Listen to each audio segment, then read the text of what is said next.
Welcome back to a year of Final Fantasy, and we are still in the month of Diablos. taking a look at the Final Fantasy Legend series on Game Boy. Last time we talked a little bit about the original Final Fantasy Legend, now we're going to talk about its successor, Final Fantasy Legend 2. If you watched the last video I put out about Legend 1, at the end I said the game was incredibly special to me, and that's because it was my very first Game Boy game. Most people had Mario or Tetris. Mine was Final Fantasy Legend 2, at least the one that I first played. Now I did have those other games, of course. But now that I think about it, it's actually one of my first RPGs in general, and I should probably actually make a little video about that maybe. But anyway, before we get into it, let's go over the first of our two classes this time, and I'm going to go and round out our basic classes that we've talked about with the Red Mage. Like the recent videos, we've already talked about the Red Mage rather in depth, but this will just be a little reminder, a little refresher about what the Red Mage is. So, the Red Mage can use both white and black magics to a lesser extent than their full mage counterparts, and they can actually also hold their own physically in a fight as well. And of course, the best part about them is that they are the most stylish class of the entire series, and of course, they're my favorite. Alright, so back to Final Fantasy Legend 2. First, we have to get out some of the naming conventions that I've talked about, with maybe Final Fantasy 2 being 4 and 3 being 6, which we'll get to. This one actually is doubly bad. So first, as I explained in the last video, the Legend series itself is actually not part of the Final Fantasy series proper, but instead it's the beginning of a new franchise known as the Saga franchise. And this is the second game in that franchise. So there's something else to contend with though, and this didn't pop up until the past few years actually. There's a game out there that if you Google Final Fantasy Legend 2, you may wind up with phrases that are talking about Final Fantasy Legends with an S, 2, which is the sequel to the mobile game Final Fantasy Dimensions. Legends with an S, 2 has absolutely no ties with Final Fantasy Legend 2.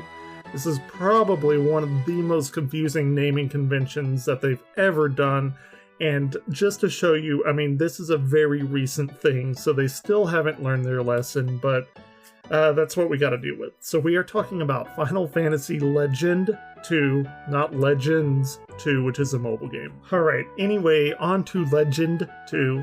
Obviously, it's a sequel to Final Fantasy Legend on the Game Boy. Legend 2 released in 1990 on December 14th in Japan, and November 1991, along with a re-release down the road, which I'll talk about here at the end. Though in the USA, there was no subtitle. However, in Japan, it was actually called Saga 2 Hiho Densetsu. I hope I'm saying that right. The name roughly translates into The Treasure Legend. So, this sequel is actually not directly tied into the first at all, despite the very, very many elements that are same, such as the various races. There's actually a tower in here too, which would lead you to the realization that it may have been an actual sequel to the first game, but that's not the case. This game contains quite a few new features. First, in addition to our humans, mutants, which remember in Japanese were called espers, and monsters, racially from the first game, now we actually also have the ability to add robots into our party as well, which clearly embraces the wide technological expanse of the game. Guest characters are also going to join and leave as the story goes on, and also of note now is the equipment and how it plays into the game. And by that I mean it plays very shortly in the game, because equipment does have a deterioration factor. Each depletes by 1 whenever it's used, and whenever it depletes all the way, it breaks. Think of probably the most familiar in today's gaming realm is Legend of Zelda Breath of the Wild. So it does have a equipment scheme like that. So now, before we get into the next story elements of the game, let's go over our next class. And this one I have actually not talked about yet. We haven't covered it in depth in one of our class videos.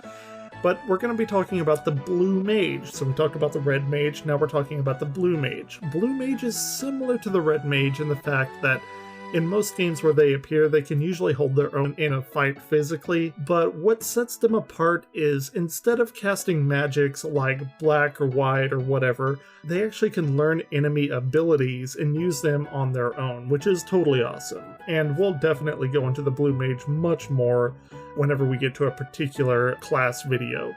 But anyway, let's get back to the story of Legend 2.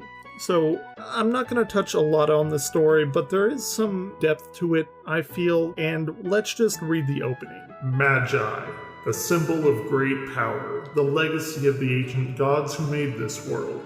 Many fought for the mighty power, some won, some failed. Now, another legend of bravery is about to begin. So while, yes, it's not an earth-shattering, mind-blowing story, I mean, it still actually does lead you a little bit more in depth than the original one, just making it up this Tower to Paradise.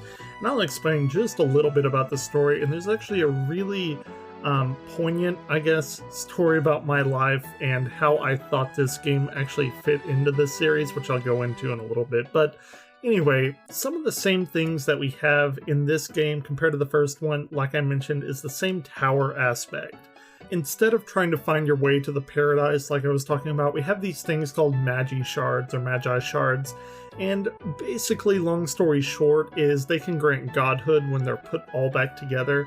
And so the heroes are trying to gather them so other more nefarious people don't collect them to attain godhood and become an evil god.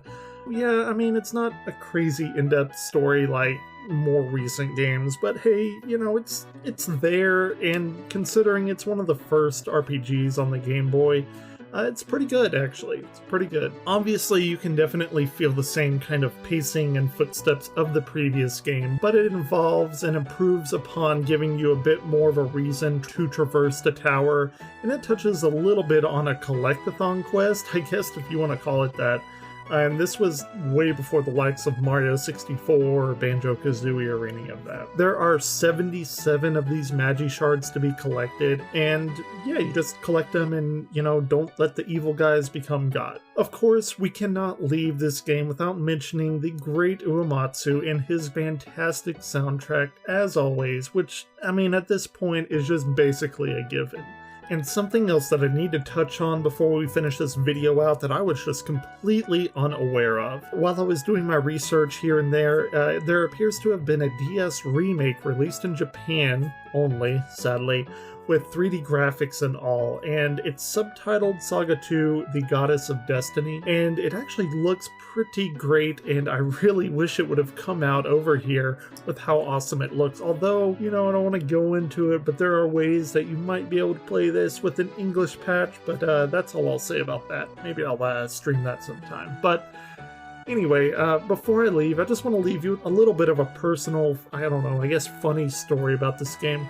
For years and years and years, I actually thought this was a legit prequel to Final Fantasy VI, because it was referenced that there was a War of the Magi at the beginning of the game, and I used to think that war that they were referencing was actually this game. And, I mean, that's like pretty much the whole story, but it really did impact me, and I thought I found some kind of mind-bending connection between these games. Of course I was wrong, but hey, you know, you're just a kid, and I really fondly remember thinking of those days when I was just trying to connect all these pieces. Anyway, next time on A Year of Final Fantasy in the month of Diablos, we're gonna finish up this block of games with Final Fantasy Legend 3. So until next time, Crystal Warriors, keep on gaming.